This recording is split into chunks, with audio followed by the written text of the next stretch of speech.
And welcome back to Little Cuts, our weekly minisode where we dig into the things that we've been, I believe, just watching, maybe reading this week. I'm Terry. Watching and reading, yeah. I'm Mary As Beth, I and thought. this week we're talking haunted houses, a ghostly chamber piece, Becky with the okay hair, the continuing adventures of the famous Jason, and a roller coaster of love and disaster. Bum, bum, bum. Also, if you are a Fresh Wound subscriber on our Patreon, your new episode on Fat Girl is out. And boy, was that a deep dive into French feminism, into so much grooming, consent, just a lot. It was a lot. Yeah, Dax and I, when I was on Watch Once Never Again, we did a whole series on Briat, and we were just like, I can't anymore with these movies. All right, I think I know what this one is, but let's talk about haunted houses. Okay, so I have not been watching a lot this week because I've just been playing Dredge instead of doing anything else with my time. But I did start reading a book that I have been meaning to read forever, and I actually got a copy of it when we were in San Francisco for oof. But this is "Tell Me I'm Worthless" by Alison Rumfitt, which is, I mean, people have been singing this book's praises for a long time on Twitter. And it is basically a new take on the haunted house haunted house narrative, where 3 years ago, this group of women go to a haunted house and really bad shit happens, and one of them disappears and the other two never speak to each other again. And the first half of the book is them like kind of struggling to live through their lives after going through this traumatic experience. But we're getting the perspective of these two women. There's Alice, who is a trans woman, and then Isla, who is a cis woman, a cis lesbian, and then we also get the perspective of the haunted house.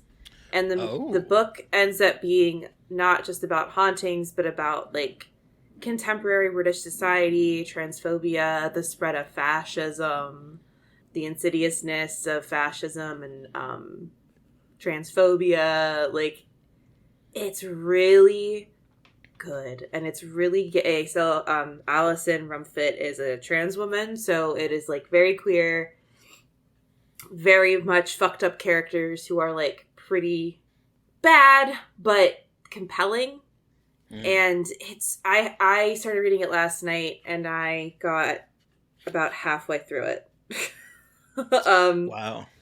I really, really love the way it's really interesting. Like, it goes from like Alice's perspective to Isla's perspective to the house's perspective, and the way that each section is written is really really different and interesting. There's a lot of like stream of consciousness writing going on here, and kind of like it feels like you're following like a line of intrusive thoughts. It's really fascinating and a different way of thinking about hauntings, and I really love it. I haven't finished it yet, and I know that sorry guys. Gesundheit. Apparently the end is like even scarier. I was gonna ask, So is it spooky? So it's spooky for sure, but it's not. It's like in the background almost. It's like more focusing on like the psychological state of the characters, but it's compelling because of the characters and how they themselves perceive the haunting, and that is really interesting. And like when you get the house's perspective, it's really it's creepy that we get the house's perspective. I love that. I love that idea because I don't think I've really seen that before. Yeah. It's very much, it's got a name. The house has a name, and it has like a POV, and it like speaks to the two women like in their head. It's really cool. It's just like very different, and I highly recommend it. It's people have been singing its praises for a bit, and I am joining in that cheering because it's really weird and really well written. My favorite is going on Goodreads and seeing people writing it like didn't finish it, too political, and I'm like, fuck you. But so it's like, it's very funny to see the people who get it and the people who are like, this is just like too woke for me. And it's like, all right, cool. You're just giving me an aneurysm right now. I know. I know. My eyes like, I know. Talk But about being yes, triggered. Like, that's what always kills me is that they're always like, snowflakes triggering, yada, yada, yada. But then they have they're conniption the ones fits over drag commenting. time and anything that is woke. Like, it's like triggered much? Whatever. Anyway, I am really excited. I want Ooh. to read that one. It's definitely on my to be read pile. They are the biggest bitches. You're right, Tony. Yeah, I highly recommend it. I'm reading through it really quickly. It's just like incredibly compelling. The characters are like gross but fascinating, and yeah, I'm glad to be reading. I was like, I need to read a book. I need to read a fucking book. So I'm glad this is the book that I picked up to finally get my ass back into reading. Hell I say yeah. focus on that every 6 months. I'm like, I'm getting back into reading, and I'm like, well, I'm trying. I'm reading a little bit at least. Um, I'm not going to talk about it yeah. tonight, but I have started listening to My Dearest Darkest, which Oh, I oh, think you talked about on the yes. podcast before. I did. Yes. My sapphic cosmic horror. I'm loving it so far. I'm about Oh, like it's so a third of the way through, and I'm really good. enjoying that. So I'm hoping to talk about that maybe I have eventually. her newest one that I need to read too. Well, see, It's that's why I about. went to go out there to get hopefully the audiobook of the new one, her new book. And it wasn't out yet as an audiobook. And so I was like, well, Hmm. I'm going to listen to this one. Yeah. This Delicious Death. Lesbian cannibals at Coachella. I'm here for What more that. could you want? What more could you But want? I want to. I want to hear about this continuing adventure of the famous adjacent. Okay, so I can't remember. I think I might have talked about this show before on the podcast. The other two, does this ring a bell at all? I can't remember if I've talked about it or not. It's a comedy show. It like the first season. This we're on season three. Season three just started, and the very first season is about this Justin Bieber esque kid that is like whisked You off have of. talked about. You have talked about this before. I think. Yeah. Oh my gosh, Tony, my favorite himbo too, Josh Segara is in it, and he is hell yeah. I love him so much. He is lovable himbo. Is that the But hottie from Scream? yes, I love him Okay. so much. I Okay. love him. But like, so the first season is about this kid whose name's Chase, and he's given the moniker of Chase Dreams, and he is like a little 13-year-old kid who was discovered Mm-hmm. and has like Oh rocketed to yes, fame. got it. And so then we follow his much older brother and sister who are in their like I think either late 20s or early 30s when the show starts. I think it's late 20s. Brooke and Carrie, and we follow them, and they are not famous whatsoever. They're struggling while their younger brother has like rocketed up. And the first season's about that. The second season, Carrie is hot though, absolutely, Tony.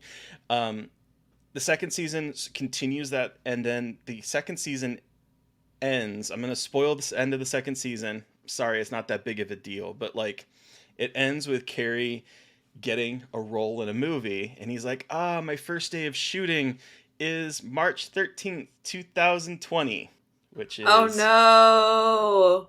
when COVID Oh shut everything down. no.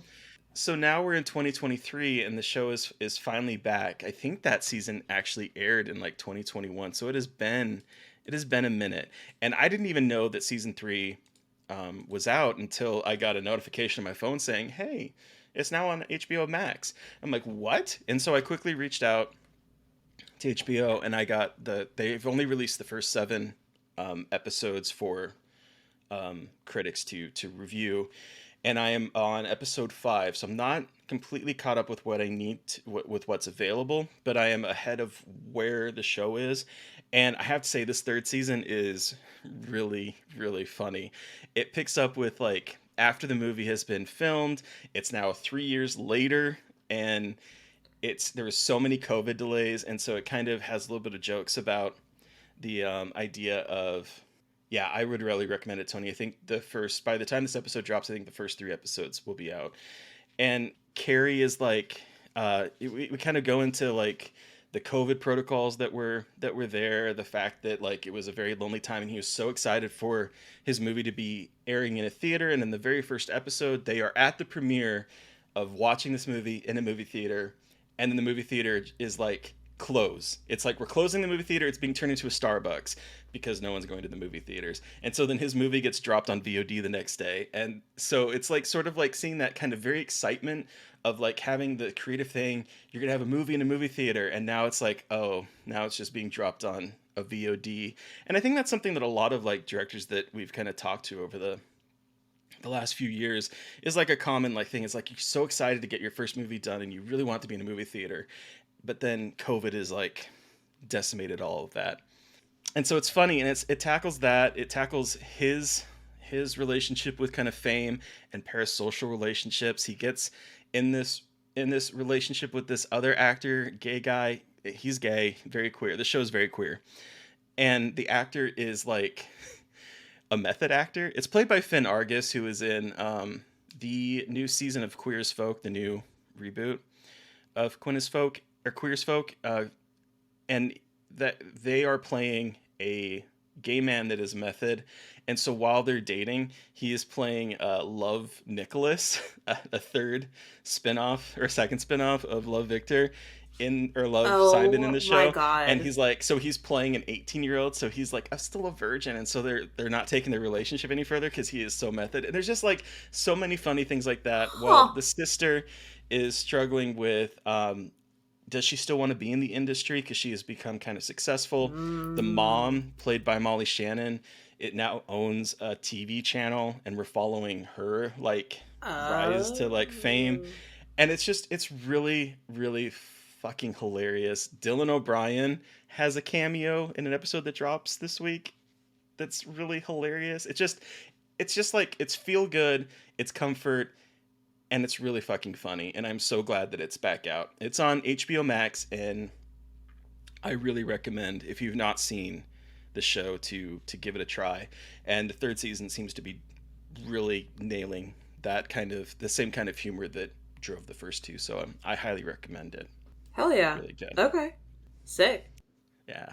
I guess we're going back to Ghost. What is this ghostly chamber piece?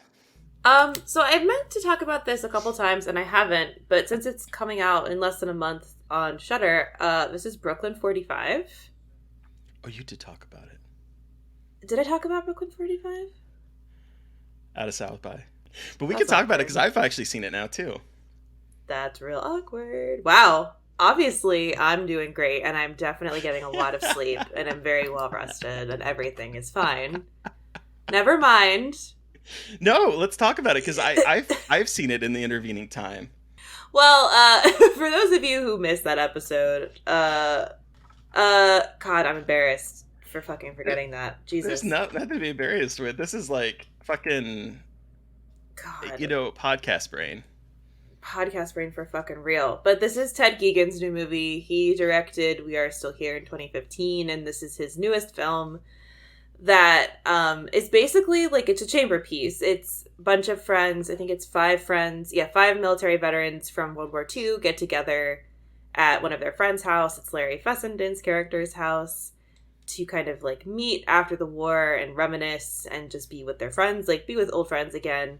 And as they are chatting around this like beautiful like this beautiful oak room talking about the war and kind of like verbally sparring back and forth, they end up having a seance, and then everything kind of goes downhill from the seance. And it is both it's a really interesting combo of supernatural and real life drama because there's a lot going on here about like PTSD and post World War II and kind of like responsibilities here of like of trust and of like treating other people.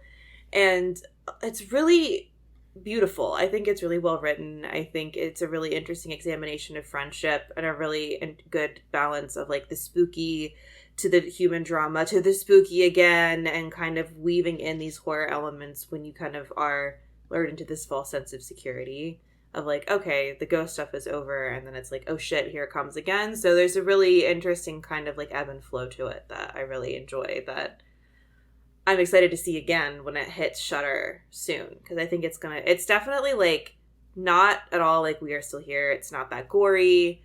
It's not really like that scary, but it like is like one of those sad horror movies. It's got like a Benson and Moorhead like more sad vibe, I guess, to like emotional connections and kind of that kind of thing, while the horror kind of is the backdrop for this examination of friendship and trauma and PTSD and all that lovely stuff.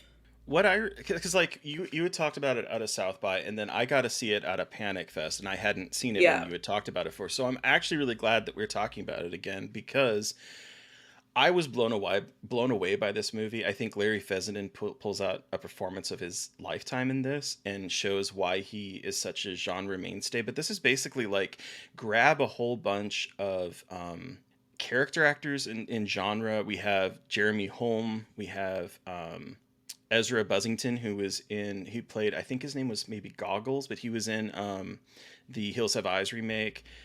We have Mm-hmm. Larry. We have Anne Ramsey, who was in the Taking of Deborah Logan. So we have like all of these fantastic character actors that are given a meaty script to like really dig into.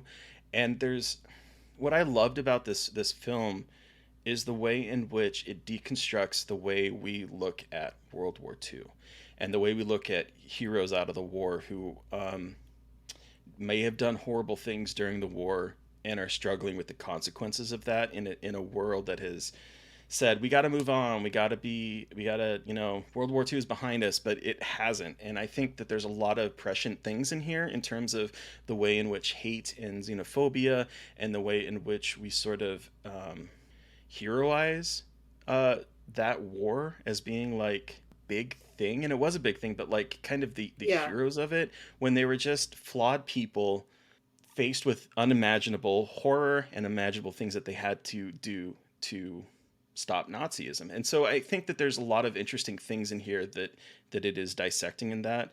And it really like I recently reviewed this and it really kind of hit home with me with like because my grandfather fought in World War II. I think a lot of people's grandparents might have been either directly involved with the war or like part of Yeah. that whole culture.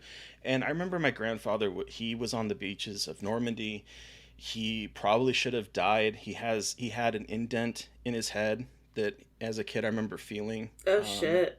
Where shrapnel hit, and the only reason he lived was his helmet that dented inward and caused an indentation in his skull. Oh Um, shit.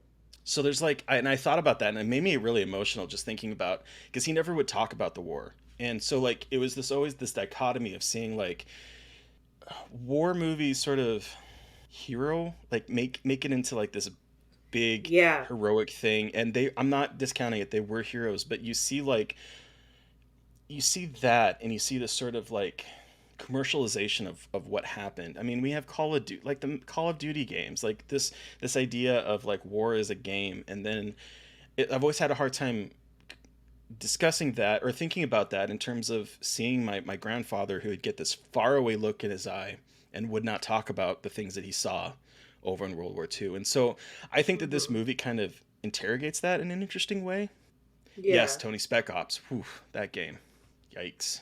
But it does. It like it gives it views a sense of like reality and like of what PTSD can look like and what it means to be a hero slash like what it means to and like and it's about them and also about the people who had to live through it too, like the other people Hmm. who maybe didn't go overseas and weren't in the war, but like the after effects of like that paranoia as we see with Larry Fessenden's character's wife. And it's just like a really fascinating complex look at and at war. And I know that it's inspired a lot by Ted's own dad and just like his own relationship to the military. And it's kind of like that a love letter to that, but with some horror elements thrown in there. And I think there's a lot of humanity in this, which I think a lot of Ted Geoghegan's movies have had. These had Hmm. three, and I mean, there's a lot of humanity in them, and this one is definitely no different.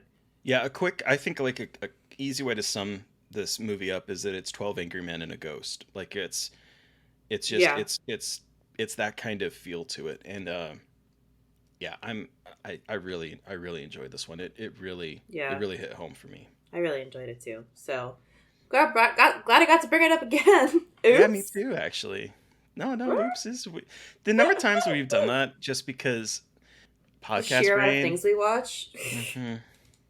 It happens. Yeah.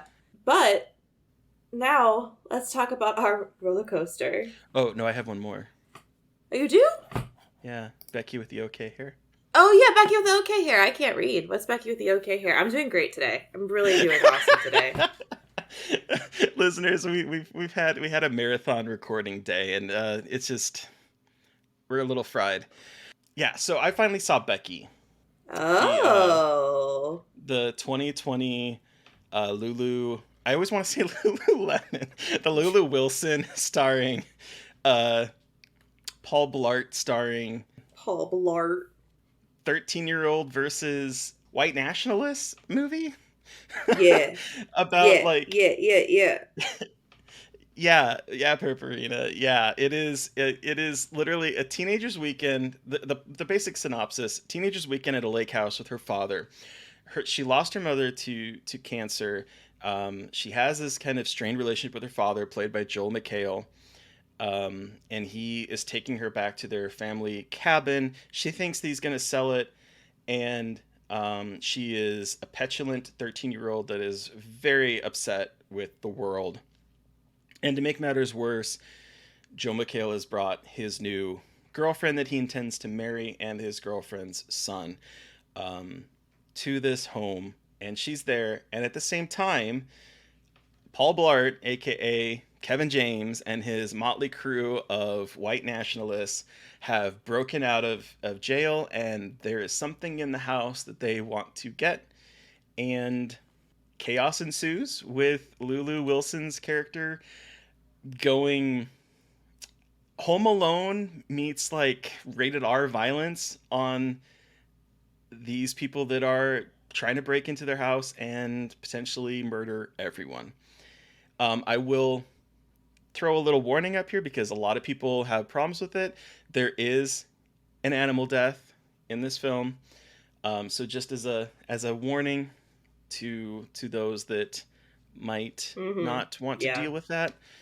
But it was a blast. I had a lot of fun with this. I don't think Kevin James is that intimidating. Sorry, Paul Blart. He just Paul he's Blart. not Paul it. Fart. He's not scary in this. Like I was like, ooh, because the reason why I watched this is that the sequel is coming out later this month, and I was like, I've never seen this one, so I want to watch this one before I watch the sequel. And we'll talk about you talked about the sequel out of South by as well, but I'm gonna probably Thanks for bring it up. reminding me. I'm gonna probably bring it up when the movie is coming out. But yeah, so I watched this one. This one is a lot of fun. Do not think the yeah, Paul Blart genuine threat. Yeah, do not find him to be a genuine threat, but I had a blast with this movie. It is over the top violent. Same cinematographer actually as Soft and Quiet. Another movie about white nationalists. So, that's interesting. But yeah, I had fun. Lulu Wilson's a star.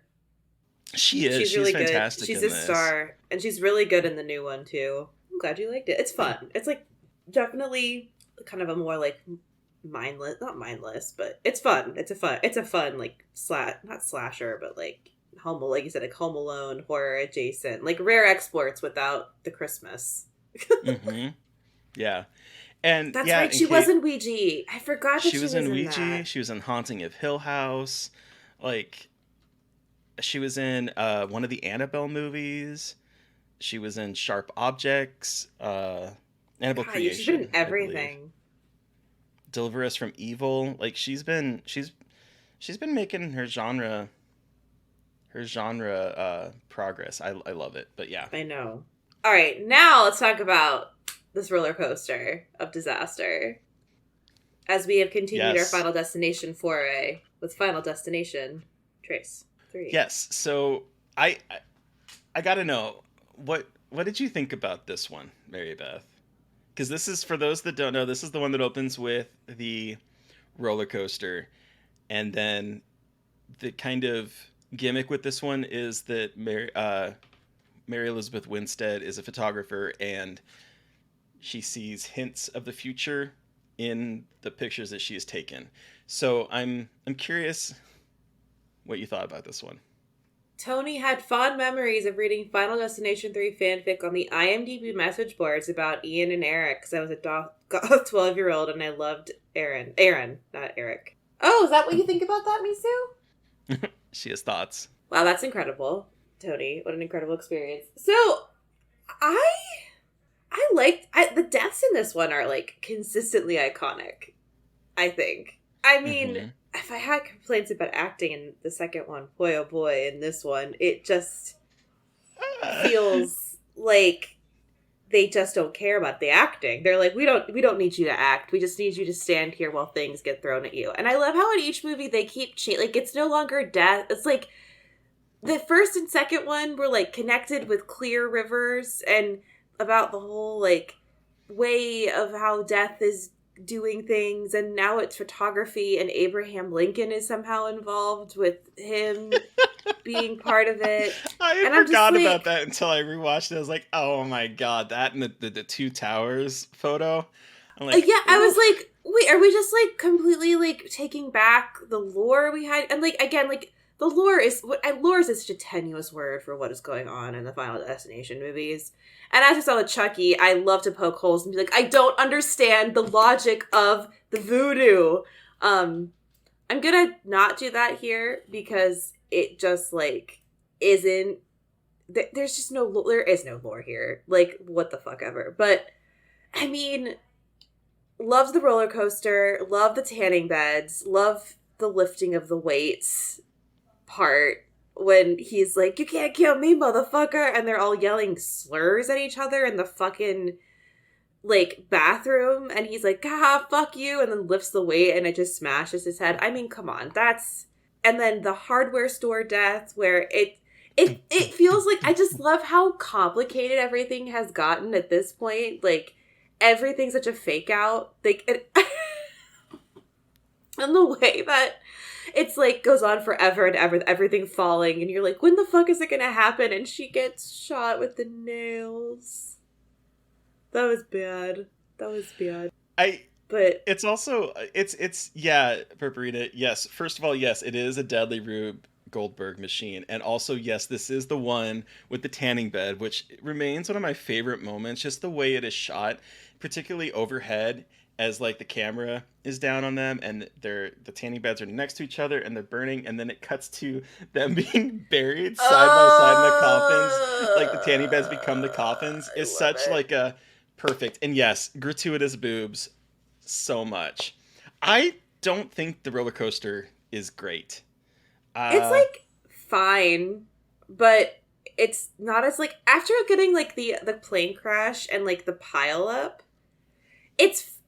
I mean, it's terrifying because that is like the most terrifying thing to me, but it definitely didn't have the same impact no, as it like was just the like, as Tony said, just a lot of people falling or flying out. Like just it's like splat, splat, splat. Like there's one really cool thing where the yeah guy gets cut in half and like the bottom half is like still stuck in the car. Like I love that kind of moments, but yeah. it just it didn't feel as It didn't have impactful. like it didn't have the like visual like spectacle as much as the other two did.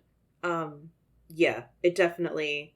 And then I was annoyed at the fake out at the end, the weird thing at the end where it just like is like, okay, we're going to go into New York City and just like what? I literally I went back. I was like, did I miss something here? Like, what is going on? And no, I didn't miss anything. It just decided to do a time jump randomly. What I What? think is funny about this one is that like the Hi. opening. Sorry, do you... Yeah, I do, so I'm cute. here. the opening the opening death, the opening like kill sequence is the first 20 some odd minutes of this movie. Like It's they so long. it's so long and drawn out, but I think it Ugh. has to be because the rest of the movie is boom boom boom boom boom done. And it Yeah, almost feels like that's it has to be true. padded a bit because like this, I mean, it's not a long movie, I don't believe. 93 minutes and 20 20 did I write it down? I can't. No, I did not. But like 20-ish minutes of that 90-minute runtime is this beginning. And yes, Tony, I'm glad you brought this up because I remember getting the DVD. The DVD had a special feature where you could like choose your own adventure, and there's types when it would pause, and you would like pick an Oh, action, and it would go down this other route. And it didn't really change a whole lot. There's just like a little bit of um, things like that changed on it, but like the first choice that you can make is to have them not actually get on the roller coaster, and when you do that, the movie's over. It ends. hell yeah. It's so All right, funny, but so cool. that I think is really kind of fun. The ending, I was like, oh, I forgot about this this ending, like, but I have to say that that was more exciting to me than the opening of this movie with the roller coaster. It's just the roller coaster doesn't do it for me at all. It definitely, I mean, like, it's definitely intrusive thought territory for me when I'm like, that is my worst fear. But again, like, it's just like not exactly, again, like I said, like, not as like much of a spectacle. I did like how they played the roller coaster of love song, which obviously has the very, like, which very obviously, and this one has like the scream, like that urban legend scream in the background. And, I love how this franchise uses musical cues and like such obvious music. Like, this franchise, I think what I like about it is like even when things are like laughably bad, they are still very playful with like how they use music, and it's not a horror comedy, but it definitely pokes fun at things and like kind of understands what it is, and it's a little bit silly in those regards, and I respect that though. Yeah, I do think because like I would say that the first one is a horror slasher. The second one is a dark comedy. I find the second one to be very funny in a very darkly Yeah, comedic way. that one is pretty This one funny. is leaning into splat stick a whole lot more. Like all of the deaths, like the amount of times that Mary Elizabeth Winstead's character gets splatted in the face with blood in this is just it happens almost every single kill, I'm pretty It's sure. incredible, and like she screams, she's always screaming. Hmm. It's so Wait, splat stick. Tony said, "Did you know how they killed off the two survivors in two? They got sucked into a wood chipper." What? What? I did not even know that. That's Oh, hilarious. at least they made it a little bit more obvious in this one. How everyone, well, I guess I'll see when I watch the next one. But Oh like, my god, the next one. oh god, okay, oh god. So I didn't think this one was that bad. I mean, it definitely wasn't like No, it's amazing, fun. but oh boy, all right, Well, also this one has the returning director from the first one, James Wong, coming back uh, oh yeah, that's to true. to direct this one, and I don't know. I think he's having just fun with it, and I think Yeah, I definitely feel it's a little slight compared to the first two because I think the first two are just iconic. This one I feel is a little slight. We'll talk about the fourth yeah. one next week, which is, and then as Kate says, five is really good. 3D. Yeah, 3D? I Damn. have a story about that. I have a story about the Oh. Oh, I'm the very three. We'll, excited. we'll be talking about that for sure next week. Hell yeah. Okay, cool. All right. Well, we're continuing the Final Destination train next week with, as we said, the Final Destination. Very glad I'm finally watching these movies. So many feel so in the know now. They're definitely fun. They're like They are. cheesy, but they're fun. And they know, I love that they know exactly what they are. At least so far, they all seem to know exactly what they are, and I respect that. And the deaths Yeah. are really cool. I am so impressed every time. I'm like, all right. And I do love the like the you think this is how the death is going to happen? Psych! And every time, it doesn't get boring because it's so weird every single time. So I think that is like the thing that I love the most. Well, obviously, I mean that's like the big gimmick of it, right? But it's the thing I do love the most is the it kind of it's pulling again from the slasher genre, but it's kind of like making you a detective of trying to figure out ooh how it's going to happen, and just trying to yeah, figure out the way that all these things are going to somehow convalesce with someone's head getting smashed by weights or an engine going through the back of the head of some dude. Like just it's fun in a ghoulish It's sort of way. fun. I will It's say the one thing that when I first saw this, I was like, ooh, this would have been really cool. Is the guy in the what is his name? The goth guy, Ian. oh, The Ian. way there's like this moment where I was like, ooh, what would happen if one of the survivors decided to start going on a killing spree and try to kill everyone else to like avoid his death? And that almost happens. It's hinted at a little bit in here, but they never Yeah. really dig into it too much because he just shows up at the very end and then gets splatted. But like, I was like, that would be kind of interesting of like seeing a twist on it where like the guy is like, I gotta Yeah. kill these people so that I can survive, and add sort of like another wrinkle to it. And this movie kind of brings it up and Mm, then doesn't really do anything with it, unfortunately. But I always thought that would be kind of fun.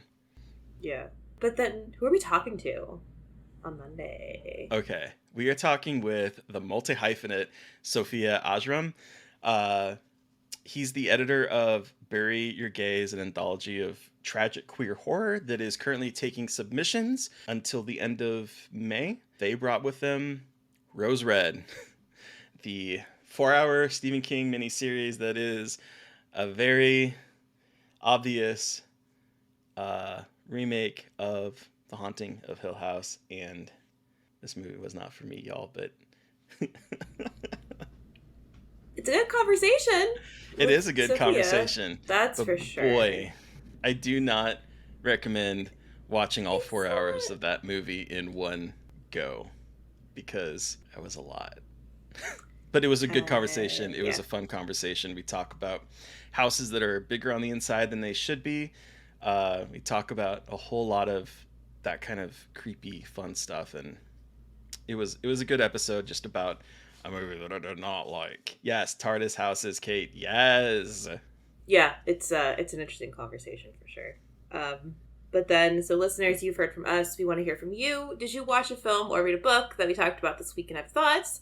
Do you have suggestions for things we should be talking about? Send us an email at scarredforlifepodcast@gmail.com or reach out to us directly on Twitter. I am at MB McAndrews. And I'm a Gaily Dreadful. And of course, don't forget to follow the podcast on Twitter at Scarred Podcast. And please don't forget to review, rate, and subscribe. It has been a moment since we've had a review. We would love a new review if possible. Support us through Patreon. We have a new, as we said at the top of the show, a new Fresh Wounds episode out there for our listeners.